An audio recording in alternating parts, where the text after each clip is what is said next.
नमस्कार दोस्तों, आप सभी का इस चैनल में स्वागत है। आज हम इस वीडियो के अंदर प्रैक्टिस सेट नंबर 2 करने वाले हैं। जैसा कि मैंने बताया था कि आने वाली वीडियो में जो यूपी पेट का 55 नंबर का कंटेंट है हम उसको करने वाले हैं। सबसे ज़्यादा प्रॉब्लम जो हम लोगों को आती है वो सबसे ज़्यादा जीएस के अंदर आती है, ये ध्यान रखना। क्योंकि जीएस का कोई तोड़ नहीं है, कहाँ से कुछ पूछ ले। लेकिन मैंने वो प्रश्न उठाए हैं जो पेपर की दृष्टि से बहुत महत्वपूर्ण है। ये 55 नंबर का कंटेंट कराने वाला हूँ मैं। इसमें 50 नंबर की जीएस और 5 नंबर की हिंदी, जो आपके सामने ये स्क्रीन पर चल रहा है।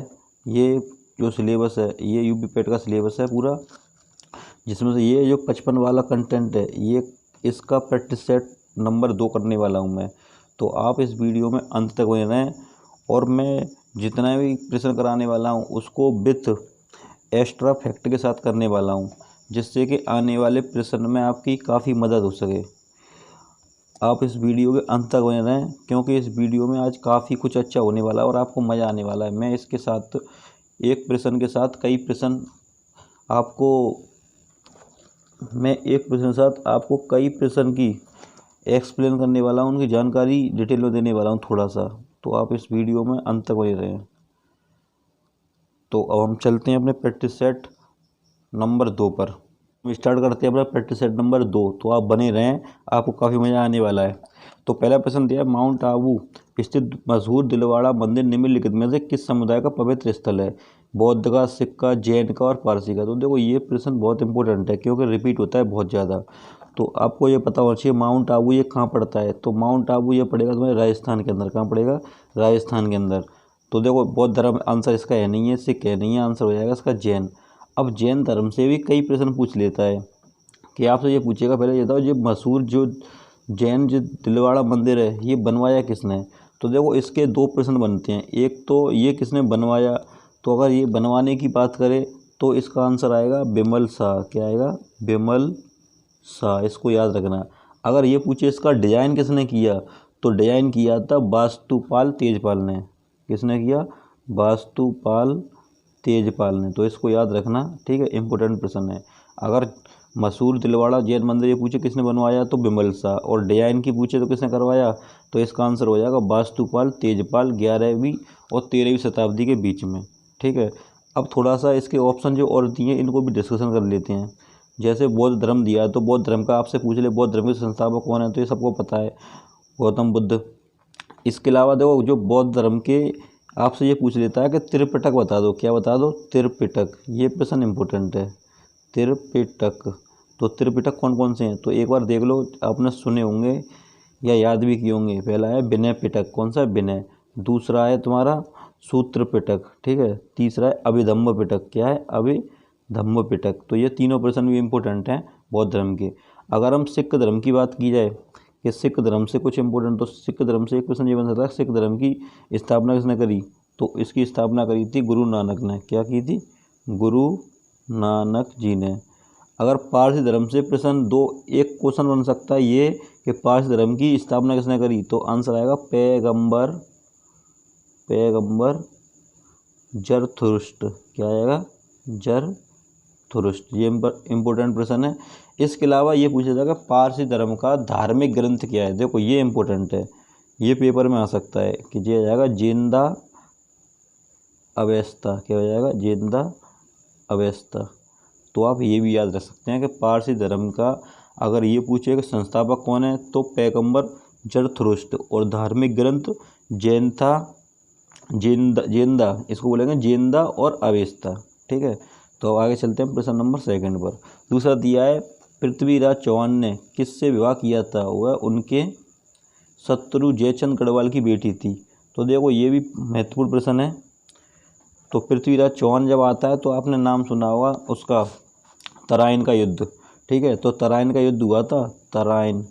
तो इनके बीच में तराइन के 2 युद्ध हुए थे, एक पहला और एक सेकंड। पहला हुआ था 1191 में। ठीक है, आपने पढ़ा हुआ। दूसरा 1192 में। जो पहला युद्ध हुआ था वो मोहम्मद गौरी का नाम सुना होगा, मोहम्मद गौरी और पृथ्वीराज चौहान के बीच में। उसमें मोहम्मद गौरी हार गया था। फिर दूसरा युद्ध फिर से हुआ मोहम्मद गौरी और इसके पृथ्वीराज चौहान की। तो उस केस में क्या हुआ? पृथ्वीराज चौहान हार गया। तो कौन जीत गया? तो उस समय जीत गया था मोहम्मद गौरी। ठीक है। तो दोनों प्रश्न इंपोर्टेंट हैं। 1991 में पहली बार तराइन का युद्ध हुआ था मोहम्मद गौरी और पृथ्वीराज चौहान के बीच में, लेकिन सेकंड में जब जो दूसरा हुआ था 1192 में, तो पृथ्वीराज चौहान उसमें हार गया था। ठीक है, ये इंपोर्टेंट प्रश्न है। इसके अलावा यहीं से एक प्रश्न और बन जाता है कि जब वो हार गया तो फिर 1194 एक युद्ध और हुआ, वो हुआ चंदावर का। कौन सा हुआ? चंदावर। ये भी इंपॉर्टेंट क्वेश्चन है। चंदावर का युद्ध कब हुआ? 1194। ये किस किस के बीच हुआ? तो ये पृथ्वीराज चौहान तो हुआ, और एक इसकी जो बेटी दी है ना बोल जयचंद, इस जयचंद और पृथ्वीराज चौहान इन दोनों के बीच में हुआ। पृथ्वीराज चौहान और जयचंद के बीच में कौन सा युद्ध हुआ? चंदावर का। कब हुआ? 1194 के अंदर। तो आप इसको भी याद रख लेना, क्योंकि जयचंद की बेटी थी ये। ठीक है, तो इससे ही मोस्ट इंपोर्टेंट क्वेश्चन बनता है, क्योंकि यहीं से आपकी जो दिल्ली सल्तनत है वो शुरुआत होती है। ठीक है, और जो ये मोहम्मद गौरी है, जो मोहम्मद गौरी है उसका ही एक वो था गुलाम, जिसका नाम था कुतुबुद्दीन ऐबक। यहीं से फिर इसकी शुरुआत होती है गुलाम वंश की। तो आगे बढ़ते हैं। प्रश्न नंबर तीसरा ये दिया, चालुक्य वंश का सबसे महान शासक कौन था? देखो चालुक्य ये साउथ का राजा था, तो ये भी इंपॉर्टेंट प्रश्न बन सकता है यहाँ से कि चालुक्य वंश का महान शासक कौन था। तो देखो पुलकेशिन प्रथम ये तो होगा नहीं, ये सर्वाधिक वो था शक्तिशाली, ये समझ लो। तो पुलकेशिन द्वितीय आंसर हो जाएगा इसका चालुक्य वंश का।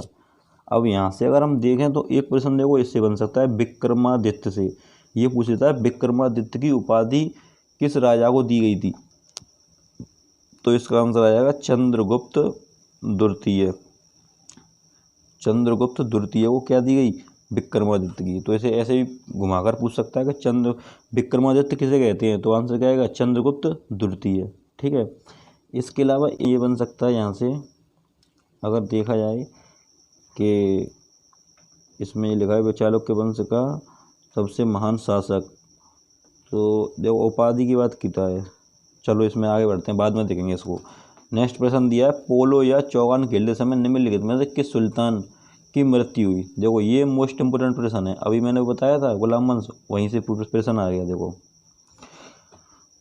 पोलो और चौगान खेलते हुए किसकी मृत्यु हुई, ये पूछ लेता है। तो आंसर इसका हो जाएगा कुतुबुद्दीन ऐबक। ये गुलाम वंश का संस्थापक था। किसका? गुलाम वंश का संस्थापक।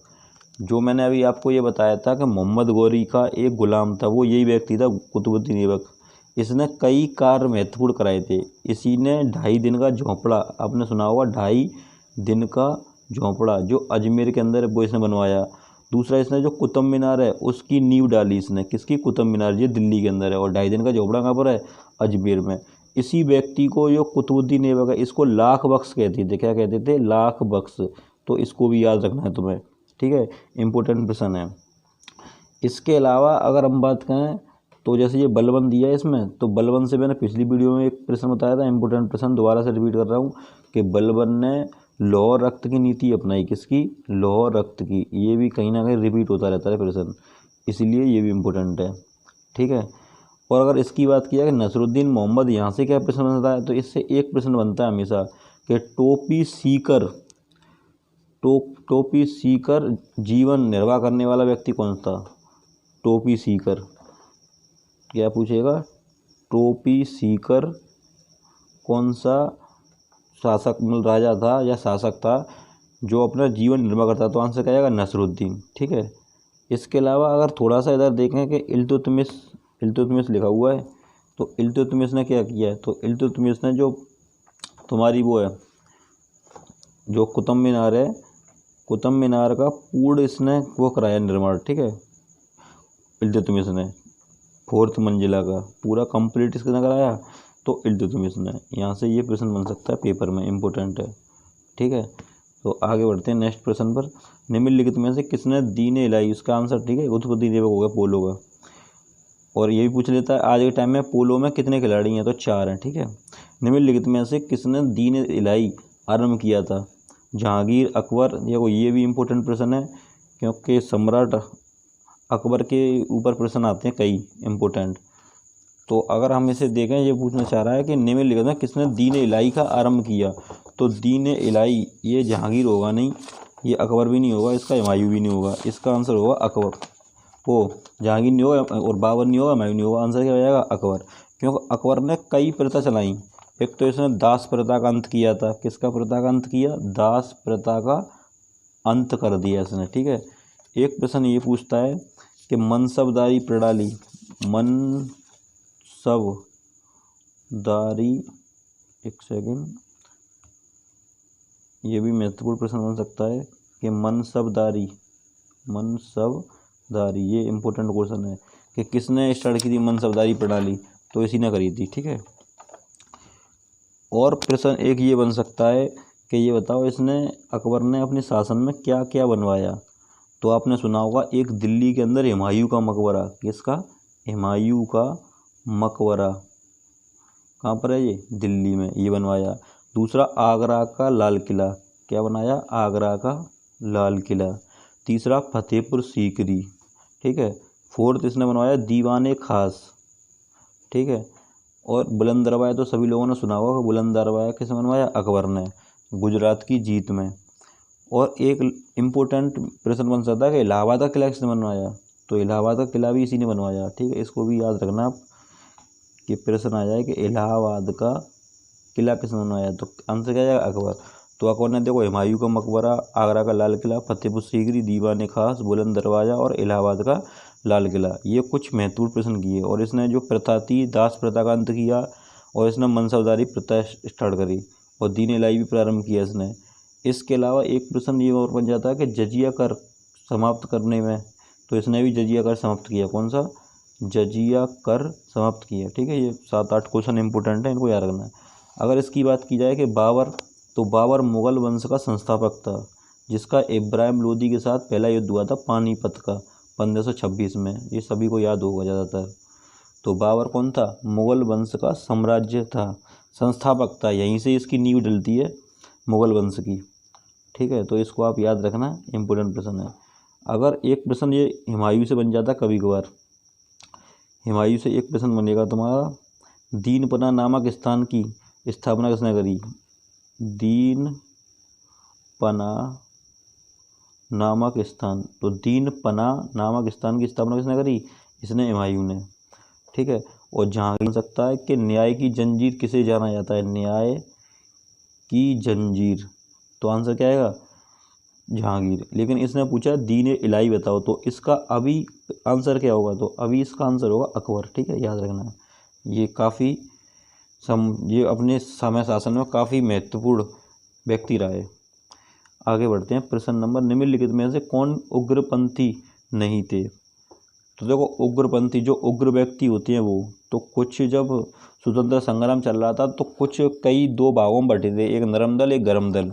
जो गर्म दल के व्यक्ति थे उनको उग्रपंथी बोलते थे। तो देखो ये बाल गंगाधर तिलक ये भी गर्म के थे, ये मदन लाल ये भी थे, और ऊधम सिंह ये भी थे। लेकिन ये गोपाल कृष्ण गोखले हैं, ये उग्रपंथी नहीं थे। ठीक है, इनसे ये प्रश्न बनता है गोपाल कृष्ण गोखले से कि इन्होंने 1905 में एक सोसाइटी की स्थापना करी, सर्वेंट्स ऑफ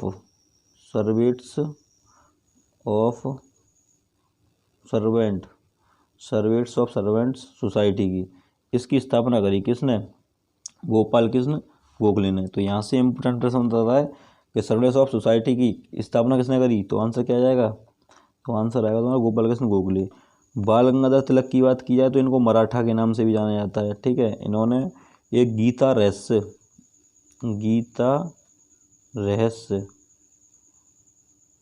पुस्तक की रचना की है। ठीक है, गीता रहस्य की, तो ये भी मोस्ट इम्पोर्टेंट प्रश्न है। और इनकी बात की जाए ऊधम सिंह की, तो इन्होंने लंदन में जाकर जनरल डायर को हत्या कर दी थी, गोली मार दी थी वहाँ जाकर। ठीक है, किसकी, जनरल डायर की। तो इसको भी याद रखना है आप, ये भी इम्पोर्टेंट प्रश्न बन सकता है। ठीक है, तो ये तो हो गया गोपाल कृष्ण गोखले ने सर्वेंट्स ऑफ इंडियन सोसाइटी की। ठीक है, वो मैंने सर्वेंट बोल दिया, वो गलत है, सर्वेंट्स ऑफ इंडियन सोसाइटी की स्थापना करी। ठीक है, और इन्हीं को गोपाल कृष्ण गोखले से देखो एक दो प्रश्न और बता दूंगा आपको कि गोपाल कृष्ण गोखले महात्मा गांधी के गुरु थे। किसके थे, महात्मा गांधी के गुरु, ये भी कभी बार पूछ लेता है। और एक प्रश्न ये है कि इनको महाराष्ट्र का क्या कहा जाता है, सुकरात, क्या कहा जाता है, सुकरात। ये भी इम्पोर्टेंट प्रश्न है कि महाराष्ट्र का सुकरात किसे कहा जाता है, गोपाल कृष्ण गोखले को। तो आगे बढ़ते हैं, क्वेश्चन नंबर 7, अमृत संधि पर हस्ताक्षर कब हुए, देखो ये भी प्रश्न इम्पोर्टेंट है। ये अंग्रेजों के बीच में हुए थे अमृत संधि के। तो ये 19 है नहीं है, 24 भी नहीं है, 25 नहीं, आंसर हो जाएगा 1809। ये तुम्हारे अमृतसर की संधि हुई थी, ये हुई थी महाराजा रणजीत सिंह, महाराजा रणजीत सिंह और प्लस अंग्रेज के, इसके साथ हुई थी अंग्रेजों के। तो क्वेश्चन आ सकता है अमृतसर संधि पर हस्ताक्षर किन किन के बीच हुए, तो आंसर क्या आएगा, महाराजा रणजीत सिंह और अंग्रेज। आगे बढ़ते हैं। सीमांत गांधी किसे कहा जाता है, ये देखो ज़्यादा फेमस क्वेश्चन है, ज़्यादातर लोगों को पता होता है। अगर आपको नहीं पता है तो ये ध्यान रखना, आप एक नंबर से पीछे और लोगों से।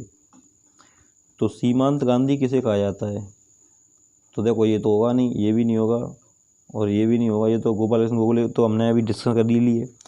आंसर होगा खान अब्दुल गफ्फार। ये इम्पोर्टेंट प्रश्न है। अब देखो इन्हीं ने खान गफ्फार खान ने, मतलब खान अब्दुल गफ्फार खान ने 1930 में एक खुदाई खिदमतगार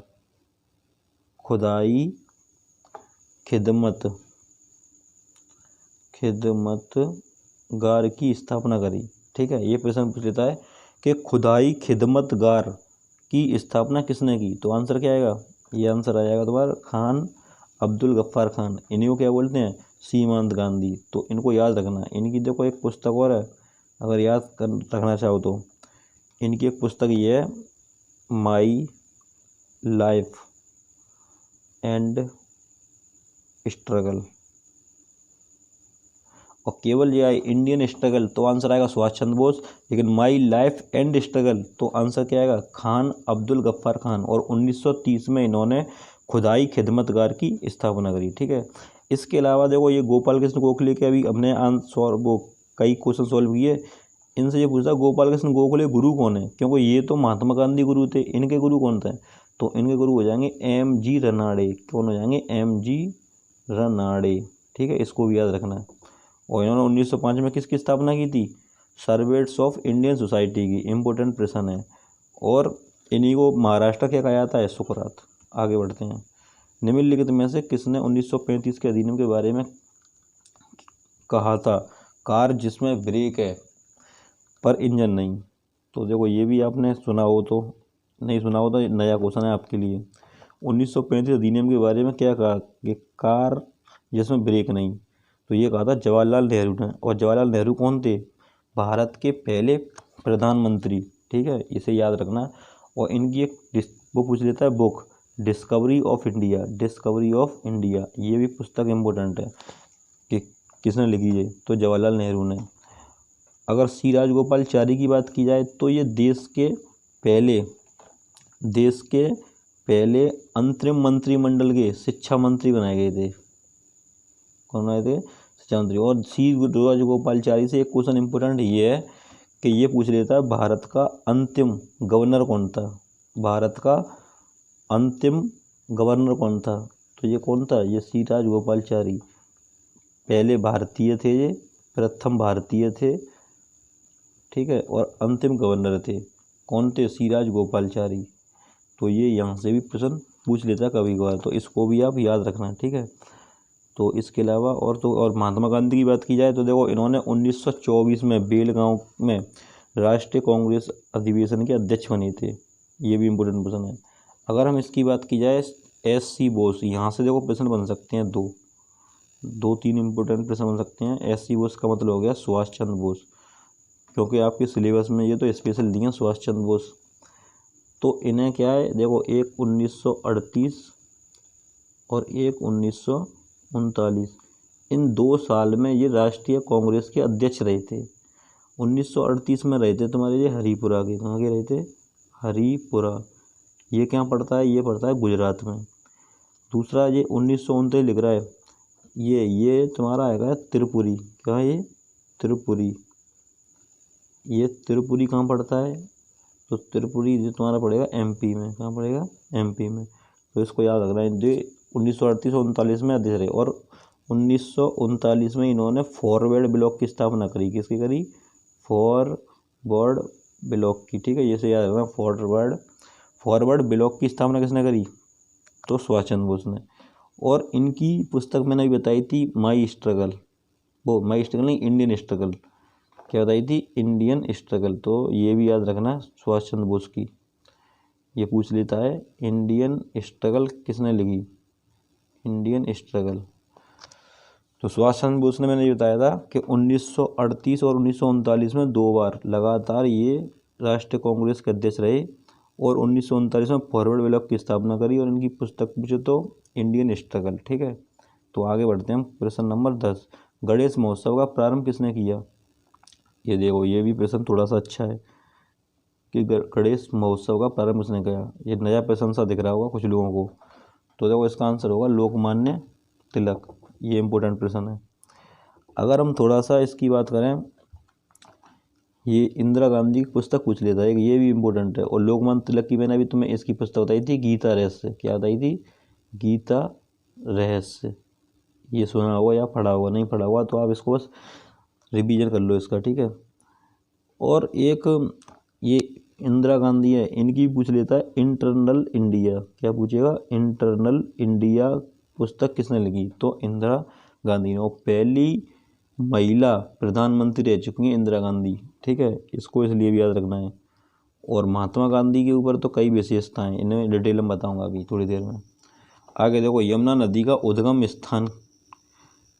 तो अब यमुना नदी आ गई। अब यमुना नदी कहाँ से निकलती है? तो उत्तराखंड से निकलती है और इलाहाबाद में जाकर गंगा से मिलन हो जाता है इसका। तो चौखम्बा गलत है, ये भी गलत है। और नीलकड़ी भी। ये बंदरपूछ, ये उत्तराखंड से निकलती है, ध्यान रखना। यमुना नदी उत्तराखंड से निकलती है और कहाँ मिल जाती है? गंगा में। कहाँ पर? इलाहाबाद। इलाहाबाद बोले तो प्रयागराज में। कहाँ पर? प्रयागराज में। और यमुना नदी ही गंगा की सबसे बड़ी सहायक नदी है। और यमुना नदी में 3 नदी पूछता है पेपर में बार बार, तो इनको भी याद रखना है, ध्यान रखना, इंपॉर्टेंट है। पहली पूछेगा चंबल नदी, दूसरी पूछेगा केन नदी, तीसरी पूछेगा बेतवा। दोबारा से रिपीट कर रहा हूँ, चंबल, केन, बेतवा, ये पूछता है। ये सहायक नदी है यमुना की। ये चंबल नदी यमुना में कहाँ पर मिलती है? तो ये तो मिलती है इटावा में। ठीक है, अगर ये पूछे केन नदी कहाँ मिलती है, तो ये मिलती है बांदा में। कहाँ मिलेगी? बांदा। अगर ये पूछे बेतवा कहाँ मिलती है, तो ये मिलती है हमीरपुर। कहाँ मिलेगी? हमीरपुर। तो इन तीनों प्रश्नों को याद रखना, इंपॉर्टेंट है। यमुना नदी की, चंबल नदी सहायक नदी है। चंबल कहाँ मिलती है? इटावा में। केन मिलती है, केन मिलेगी बांदा में, और बेतवा मिलेगी हमीरपुर में। ठीक है, आगे बढ़ते प्रश्न नंबर 12, निम्नलिखित में से कौन सा एक सबसे सूखा स्थान है? अब बताओ, सूखा दिल्ली और मुंबई तो वैसे भी नहीं होंगे। ठीक है, और बेंगलोर भी नहीं होगा। तो क्या बचा ऊपर? फिर लेह बचा। और लेह काई की राजधानी है? लद्दाख की। किसकी? लद्दाख की राजधानी कौन सी है? लेह। तो आंसर क्या हो जाएगा इसका? सी। तो आगे बढ़ते हैं, फिर इसका आंसर तो ये हो गया। क्वेश्चन नंबर 13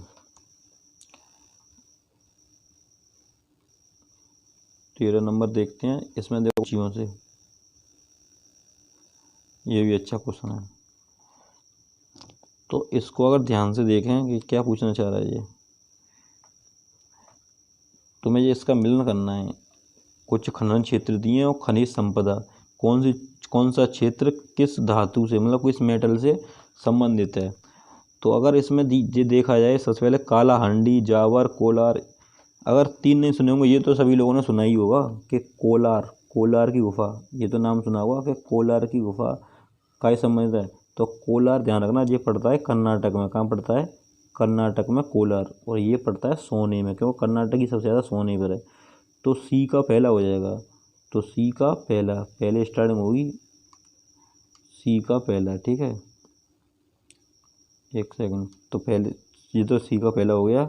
इसके अलावा अगर हम और बात करें कि इसमें मेसाबनी, जावर और काला हांडी। जो काला हांडी है ये पड़ता है उड़ीसा में। कहाँ पड़ेगा? उड़ीसा। तो काला हांडी तुम्हारा संबंधित होगा बॉक्साइट से। ठीक है, आंसर होगा इसका सी। और कोलार तो तुम्हारा लग ही गया। कोलार की गुफाएं ये कर्नाटक के, तो सोना से संबंधित हैं। एक बचा मोसावनी, ये देखो तांबा, ये तुम्हारा जो ये पड़ेगा झारखंड में। कहाँ पड़ेगा? झारखंड में मोसावनी, ये झारखंड में पड़ेगा। इसको मोसावनी को मुसावनी भी बोलते हैं। क्या बोलते हैं? मुसावनी। तो ऐसे भी याद रख सकते हैं कि मुसावनी जहाँ पर सबसे ज़्यादा तांबा, वैसे तांबा राजस्थान के खेतड़ी में पाया जाता है, ठीक है, पेपर में आ चुका है प्रश्न, ये इंपॉर्टेंट है।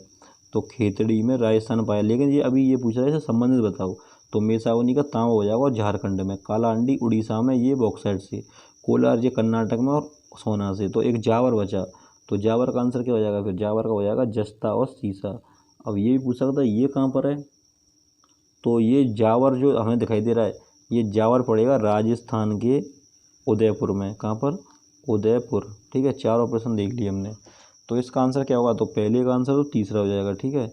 और दूसरे की बात किया तो दूसरे का हो जाएगा 4, और तीसरे का हो जाएगा फैला, और फोर्थ का हो जाएगा तुम्हारा दूसरा। तो 34 बार है, नंबर देख लो इसमें, तो 34 बार है। तो देखो इसमें तीसरा दिख रहा है हमें, तो आंसर क्या हो जाएगा इसका, सी हो जाएगा,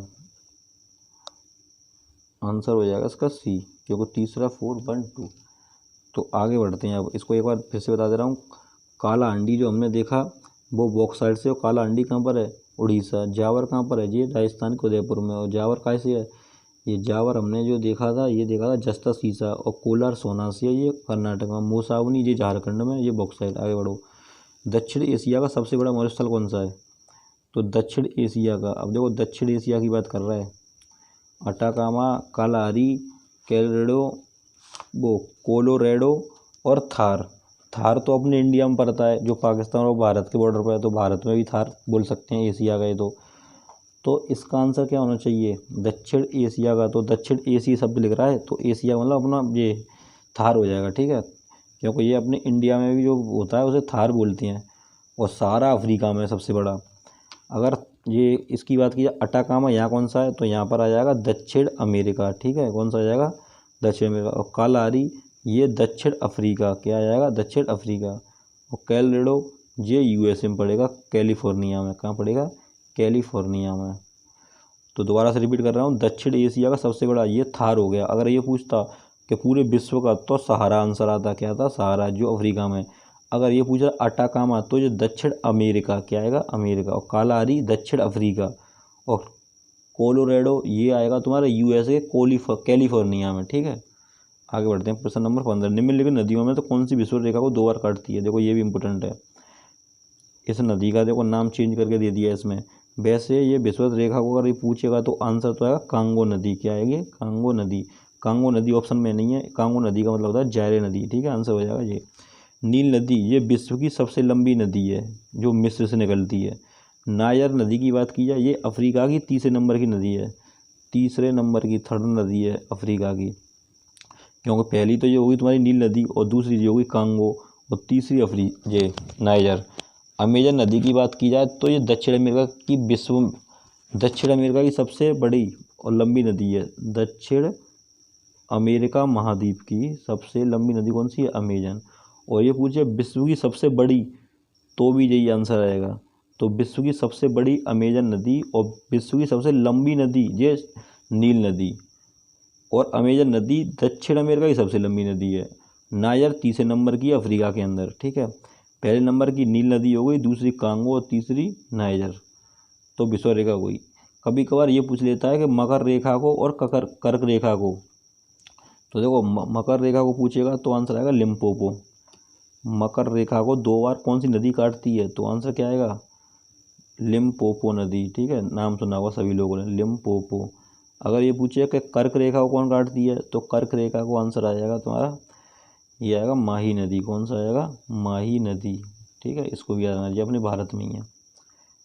आगे बढ़ते हैं। प्रश्न नंबर 16, मेक इन इंडिया। देखो पिछले प्रैक्टिस सेट का प्रश्न फंसा है इसमें, पहले मैं इसको डिस्कस कर चुका हूँ कि मेक इन इंडिया की जो चलाई थी पहले, जो शुभारंभ कब किया गया मेक इन इंडिया, तो ये 24 नहीं, ये इसका आंसर आएगा 25 सितंबर 2014। तो आंसर हो जाएगा इसका सी, ठीक है, इसको याद रखना। आगे बढ़ते हैं। राष्ट्रीय कृषि ग्रामीण विकास बैंक। यहाँ देखो ऐसा तो हो ही नहीं सकता कि किसी पेपर में आज तक है नाबार्ड से प्रश्न ना पूछा गया हो, तो ये तो हमेशा पूछा ही गया है। तो नाबार्ड बैंक की बात किया तो एक काय संबंधित है, कृषि से संबंधित है। ये छोटी बैंकों को लोन देती है, फिर वो किसानों को लोन देती है। तो इसकी स्थापना कब हुई थी, तो इसकी स्थापना हुई थी 12 जुलाई, इसको याद रखना डेट को, 12 जुलाई 1982। और सबसे ज़्यादा इम्पोर्टेंट ये पूछता है कि इसका फुल फॉर्म पूछ लेता है, और इसका फुल फॉर्म से पहले इसका मुख्यालय कहाँ पर है, मुंबई में, इसको भी याद रखना है। फुल फॉर्म पूछे तो फुल फॉर्म क्या हो जाएगी, national bank for agriculture and rural development. दोबारा सुन लो, नाबार्ड बैंक की full form national bank for agriculture and rural development. इसको फुल फॉर्म को याद रखना, इंपॉर्टेंट प्रश्न है, ठीक है। आगे बढ़ते हैं, प्रश्न नंबर तुम्हारा 18। भारत केंद्रीय बजट में रेल बजट का किस वर्ष विलय किया गया। तो देखो ये भी पूछ लेता कभी बार, ये स्टैटिक से जुड़ा हुआ, तो इसका आंसर हो जाएगा 2017। ये 2017 में अलग किया गया, मतलब विलय किया गया, दोनों को जोड़ा गया। रेल का और जो भारत का वो आता बजट, वो एक साथ पेश किया गया। आगे बढ़ते हैं, प्रश्न नंबर 19। भारत में श्वेत क्रांति जनक, ये सभी लोगों ने पढ़ा होगा, सिंपल प्रश्न है वैसे, कि श्वेत क्रांति जनक किसे कहते हैं, तो बड़ी कुरी नहीं हो जाएगा, ठीक है। अगर ये MS स्वामीनाथन की बात करता है, जो कौन हो जाते, ये हरित क्रांति के, भारत के हरित क्रांति के।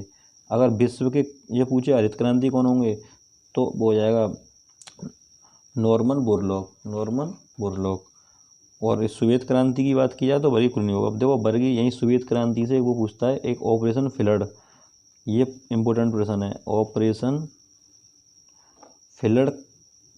फ्लड का नाम सुना होगा, मैंने पहले भी डिस्कस किया था। ऑपरेशन फ्लड ये कब शुरू किया गया, ये इसी से रिलेटेड था, श्वेत क्रांति से। और श्वेत क्रांति का संबंधित है दूध से, कैसे है, दूध से। तो ये 1970 में स्टार्ट किया था, इसको भी याद रखना, ये इंपॉर्टेंट प्रश्न है, ठीक है। आ गया पेपर में तो आपको ये डाउट में कर सकता है। आगे बढ़ते हैं, प्रश्न नंबर 20। राजकोषीय घाटा का अर्थ क्या होगा। तो देखो ये इकोनॉमिक्स से स्टार्ट हो रही है, इकोनॉमिक्स प्रश्न है ये।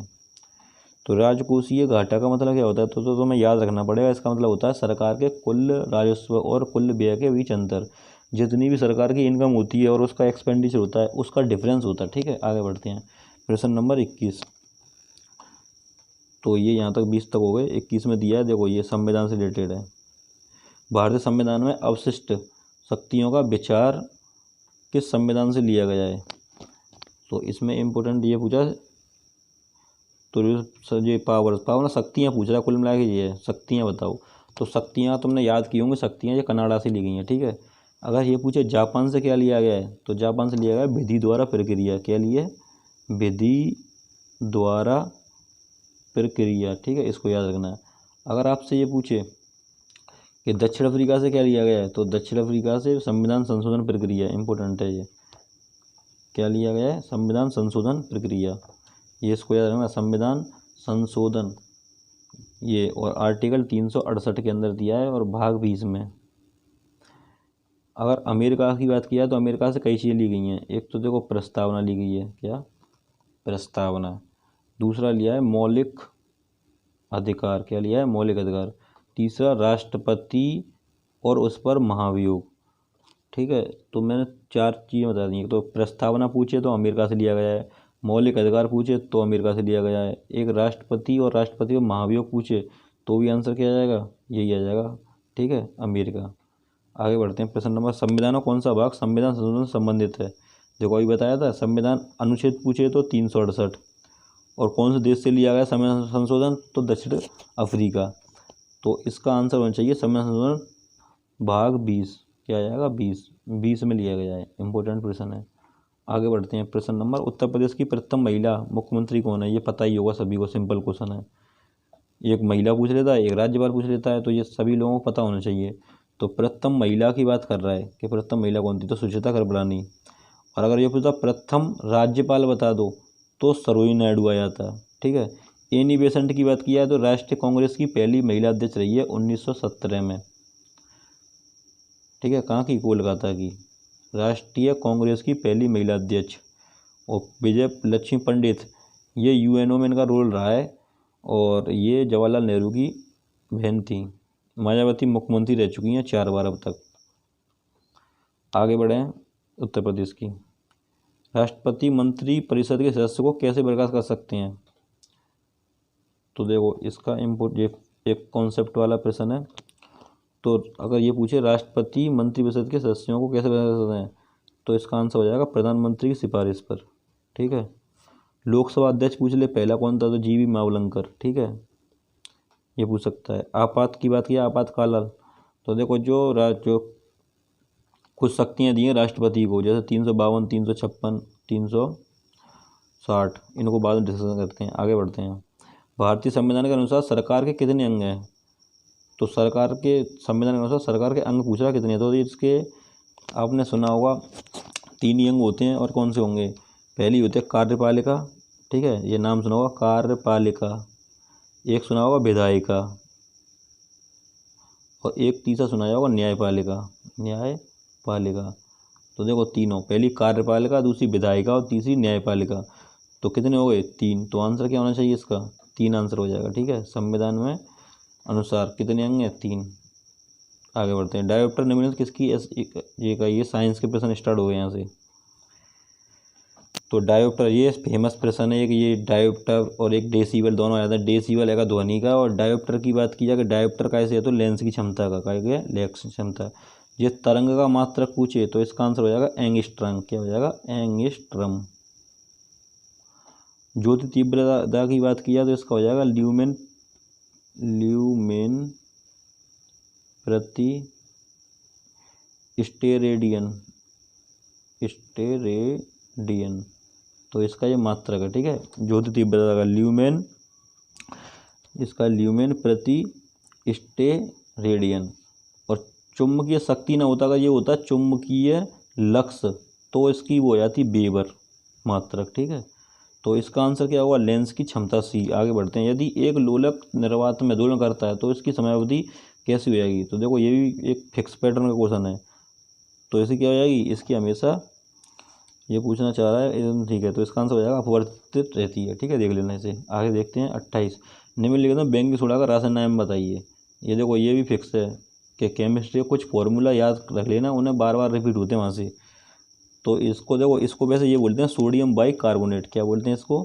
Sodium bicarbonate. तो इसका नाम, इसका ये भी दूसरा नाम ये भी है, सोडियम हाइड्रोजन कार्बोनेट, ठीक है, बेकिंग सोडा का। आगे बढ़ते हैं। प्रश्न नंबर 29 नियासिन जो विटामिन बी कॉम्प्लेक्स ग्रुप का एक विटामिन की कमी से कौन सा रोग होता है? तो देखो इसको भी देख लें। तो इसका आंसर हो जाएगा तुम्हारा विटामिन बी कॉम्प्लेक्स की, तो ये पोलाग्रा। विटामिन बी कॉम्प्लेक्स में जो कमी कौन सा रोग होता है? पोलाग्रा। अब देखो रतौंधी कैसे होता है? विटामिन ए से, इसको याद रखना है। मेरास्मस और ये रिकेट्स, अगर रिकेट्स की बात की जाए तो विटामिन डी की कमी से, विटामिन डी की कमी से। और देखो मेरास्मस और एक है क्वासिरकर, 2 रोग होते हैं। एक होता है क्वासिरकर, अगर ये पूछे क्वासिरकर और मेरास्मस, ये दोनों किसके कारण कमी कारण होते हैं? तो ये होते हैं प्रोटीन की कमी कारण। अगर मानव शरीर के अंदर प्रोटीन की कमी हो जाएगी तो एक मारास्मस और एक क्वासरकर, ये दोनों रोग हो जाते हैं, सुने होंगे आपने। रिकेट्स की बात की है विटामिन डी की कमी से, और रतौंधी विटामिन ई की कमी से। आगे बढ़ते हैं। निम्नलिखित में कौन सा सही खाद्य को दर्शाता है? तो ये देखो पर्यावरण से संबंधित है, ये खाद्य, उसका ये खाद्य श्रृंखला का एक वो है, ठीक है, प्रश्न। तो इसमें अब देखी जाए घास को कौन खाता है? तो घास को सर्प, गरुड़, देखो मेढक तो खाता नहीं घास, ना गरुड़ खाता है ना सर्प खाता है। तो ये तो वैसे ही कट के सिंपल क्वेश्चन है। घास को खाती है कीट, और कीट को मेढक खा जाते हैं, और मेढक को सर्प, और सर्प को गरुड़। तो आंसर हो जाएगा बी। आगे बढ़ते हैं। तो देखो ये प्रश्न यहाँ तक साइंस के खत्म हो गए। आगे हम नेक्स्ट क्वेश्चन देखते हैं। इसके अंदर अब हिंदी आएगी तुम्हारी 5 नंबर की। देखो यहाँ से हिंदी स्टार्ट होती है, जो तुम्हारी व्याकरण में आनी है 5 नंबर की, और 10 की पैसेज में आनी है। उसमें तो केवल आपको पढ़ के छांटनी है, उन्हें तो निकाल लोगे। इसको देखो, कवि का स्त्रीलिंग, कभी कभार ये पूछ लेता कवि का ये बताओ शुद्ध क्या होगा? तो सिंपल है कवित्री, तो कभी ऐसा लिखा नहीं होता। कवित्री ये भी गलत है। कवित्री बाप है, ई की मात्रा आती नहीं है, तो आंसर हो जाएगा सी, ठीक है, कवित्री। आगे बढ़ते हैं। पैर शब्द का समानार्थी, तो पैर का समानार्थी नहीं पूछ रहा है कि नहीं है। तो पैर को देखो पद तो हम बोलते ही हैं, ये सही है हमारा। अगर इसकी बात की जाए चरण, चरण का मतलब भी यही होता है, पग का मतलब यही होता है, नब नहीं होगा, नब मतलब एक नया, ठीक है। Answer C. कौन सा शब्द बिजली का पर्याय है? तो बिजली का पर्यायवाची पूछा है इसमें, बिजली का पर्याय तो फेमस है, तो बहुत सरल भी प्रश्न पूछा है उसने, बिजली का बताओ। तो बिजली के कई होते हैं, देखो एक चपला भी होता है, चपला, एक होता है चंचला, एक सबसे ज़्यादा ये पूछता है तड़ित, जो ऊपर बादल में गरजती है, तड़ित, ठीक है। एक होता है क्षण प्रवाह, क्या होती है? क्षण प्रवाह। तो ये 4 बता दिए मैं बिजली के, एक चपला, चंचला, तड़ित और क्षणप्रभा। तो आंसर हो जाएगा इसका दामिनी। ठीक है। तनया की, अब इसको ऑप्शन बाकी जो रहेगा इनके डिस्कस करें तो देखो तनया, तनया क्या होता है, इसका होता है पुत्री। क्या हो जाएगा, पुत्री। सरबरी की बात किया, रात हो जाएगा इसका। और रमणी का हो जाएगा स्त्री। ठीक है, आगे बढ़ते हैं। निम्नलिखित अशुद्ध वाक्य बताइए, इसमें अशुद्ध बताओ। तो चारों को पढ़ लो एक बार। गौतम ऋषि की पत्नी का नाम अहल्या, सही है। इस कारण बहुत विलम्ब हो गया, ये भी सही है। रसगुल्ला बहुत स्वादिष्ट, ये भी सही है। एक गुलाब की माला खरीदो, ये गलत है। क्या ये बताओ, एक गुलाब की माला कौन सी होती, कभी होती है गुलाब की एक माला, ये एक यहाँ से यहाँ लिख दें अगर माला के आगे तो सही हो जाएगा, गुलाब की एक माला खरीद लेना। ठीक है, आंसर हो जाएगा डी। जो युद्ध में स्थिर रहे है, ये तो सिंपल है, ये भी पढ़ा हुआ। युधिष्ठिर बोलेंगे उसे, जो युद्ध में स्थिर है। आगे बढ़ते हैं। ये हिंदी खत्म यहाँ से 5 नंबर की। अब आएगी तुम्हारी करंट, 5 नंबर की करंट देखते हैं फिर। अब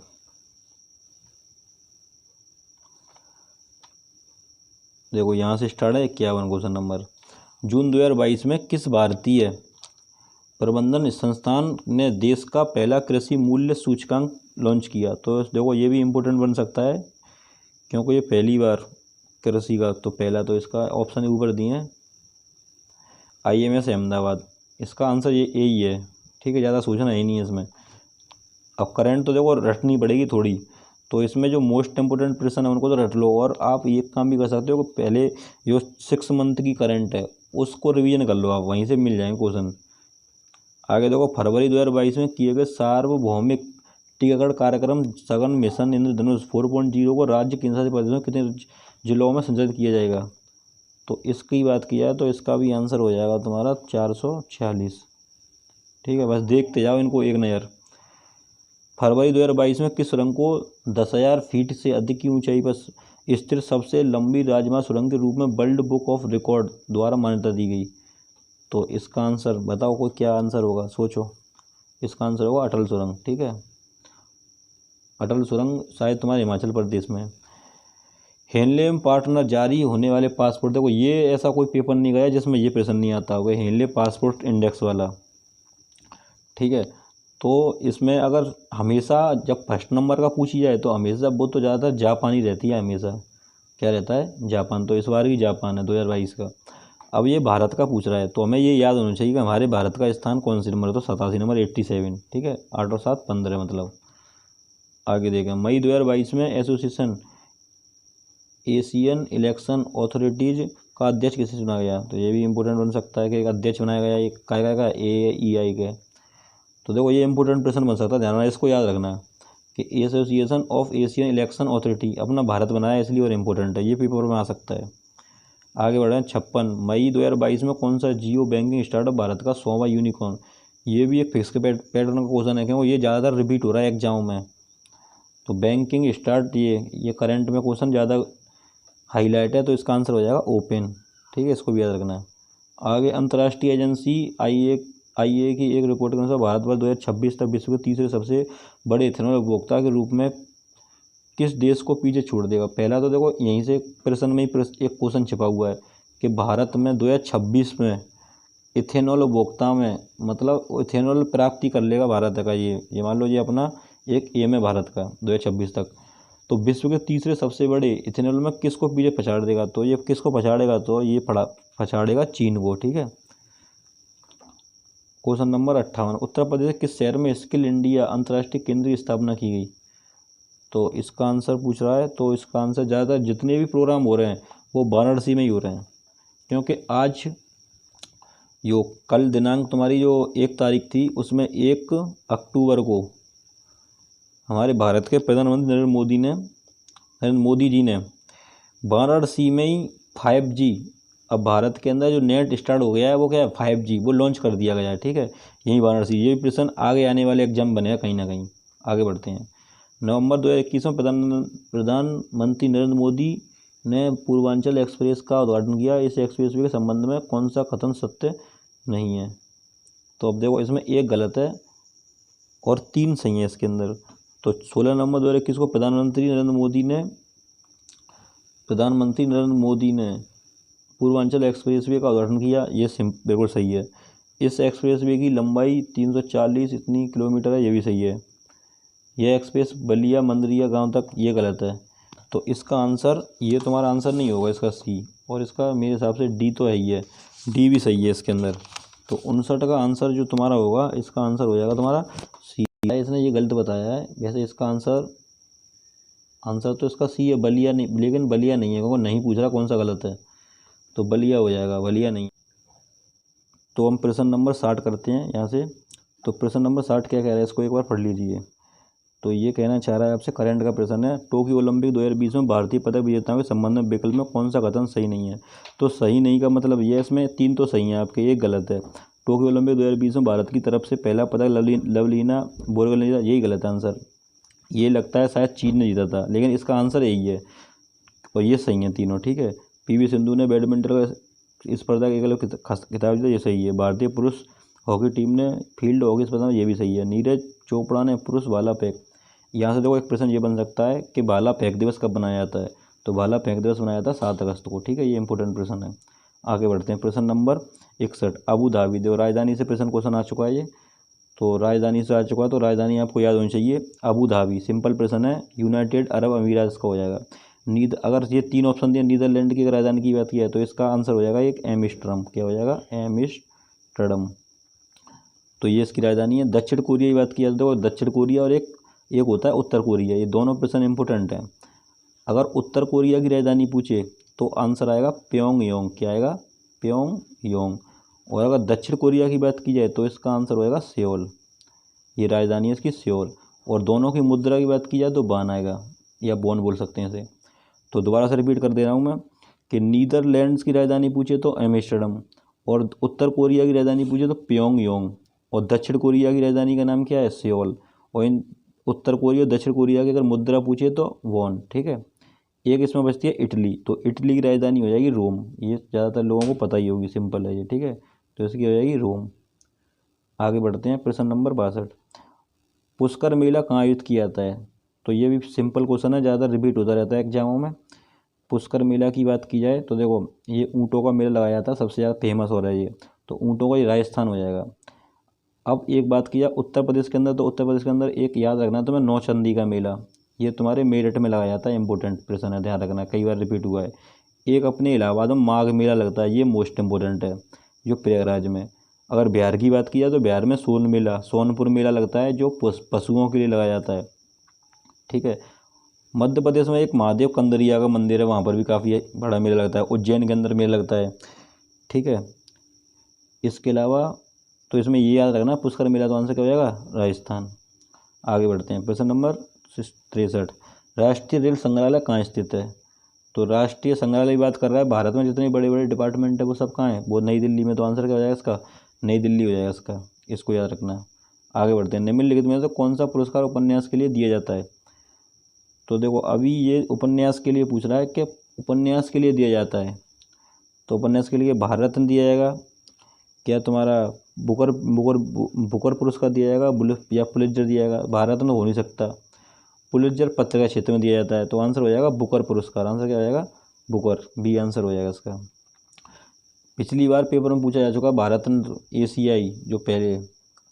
अच्छा, अगर ये पूछे भारत रत्न सबसे पहले किसको मिला, तो 3 व्यक्तियों को मिला था, एक सर्वपल्ली राधाकृष्ण को मिला, सीराज गोपालाचारी को मिला, एक व्यक्ति और हैं, इन तीनों को एक साथ मिला था। तो एक और व्यक्ति है, उसको याद रखना, ठीक है, उसको देख लेना, 2 तो इम्पोर्टेंट है ही ये। आगे बढ़ते हैं, इसमें 1084वें की माँ पुस्तक के लेखक कौन है। तो ये कि नई पुस्तक पूछी गई है इसमें, तो ये ज़्यादातर लोगों को पता नहीं होगा इसका आंसर कि 1084 की माँ पुस्तक लेखक कौन है। तो इसका आंसर हो जाएगा तुम्हारा महाश्वेता देवी। अब इसमें ये ऑप्शन दिया कृष्णा सोबती, ये इंपॉर्टेंट प्रश्न है, यहाँ से ये पूछ लेता है कि साहित्य अकादमी पुरस्कार की पहली महिला किसे पुरस्कार दिया गया। साहित्य अकादमी पुरस्कार सबसे पहले किस महिला को दिया गया, तो आंसर क्या आएगा, कृष्णा सोबती। तो आगे बढ़ते हैं, क्वेश्चन नंबर 66, भारतीय संसद में कितने सदन है। तो ये ज़्यादातर लोगों को पता होते हैं, संसद में कितने सदन है। तो देखो सदन तो 2 ही हैं इसमें, संसद किस आर्टिकल में, 79 में अनुच्छेद, ये पूछ लेता कभी बार। संसद कैसे मिलकर बनती है, राज्यसभा, लोकसभा और राष्ट्रपति। और संसद के सदन पूछ रहा है तो 2 हो जाएगा, क्योंकि इस समय राज्यसभा लोकसभा, और राज्यसभा ये पूछता है कौन सा सदन है, तो राज्यसभा उच्च सदन है, और लोकसभा कैसा है, निम्न सदन। तो ये भी याद रखना है, ये इंपॉर्टेंट प्रश्न है यहाँ से। ठीक है, आगे बढ़ते हैं। प्रश्न नंबर 67, 57वां ज्ञानपीठ पुरस्कार किसे प्रदान किया गया। तो देखो पिछली बार 56वां दिया गया था नीलमणि फूकन को, अभी जो 57वां 2022 के अंदर जो दिया गया है वो आंसर होगा दामोदर मावजो। ठीक है, इनको कौन सी भाषा में दिया गया, तो कोंकणी भाषा के अंदर दिया गया है, और कोंकणी भाषा कहाँ बोली जाती है, गोवा के अंदर बोली जाती है, इसको याद रखना। तो इसका आंसर क्या हो जाएगा, ए। अगर 56 का पूछता तो नीलमणि फूकन हो जाता, तो आंसर इसका ये है। आगे बढ़ते हैं। प्रश्न नंबर 68, मार्च अप्रैल 2022 में इटली आयोजित 45वें ब्रिज चैंपियनशिप 2022 में सीनियर टीम श्रेणी में किस देश ने रजत पदक जीता। तो ये प्रश्न इसलिए याद रखना है क्योंकि ये अपने भारत ने जीता है। ठीक है, तो आंसर क्या है इसका, बी। तो 2022 के अंदर जो इटली में जो ये हुआ है सीनियर टीम श्रेणी में कौन जीता है, भारत। तो देख लेना एक बार ध्यान से, इसका आंसर क्या हो जाएगा, इसका आंसर हो जाएगा भारत, क्योंकि ब्रिज चैंपियनशिप 2022 में सीनियर श्रेणी में किस देश ने पदक जीता, तो भारत ने। आगे बढ़ते हैं। 69 नंबर, इसमें दिया गणतंत्र दिवस परेड 2022 में किस राज्य की झांकी को सर्वश्रेष्ठ झांकी का पुरस्कार दिया गया है। अब देखो ये इसलिए इंपॉर्टेंट प्रश्न है क्योंकि ये अपने उत्तर प्रदेश का पेपर हो रहा है यूपीएट का, और उत्तर प्रदेश ने ये झांकी का सर्वश्रेष्ठ ये दिया है। ठीक है, तो इसका आंसर क्या हो जाएगा, ए।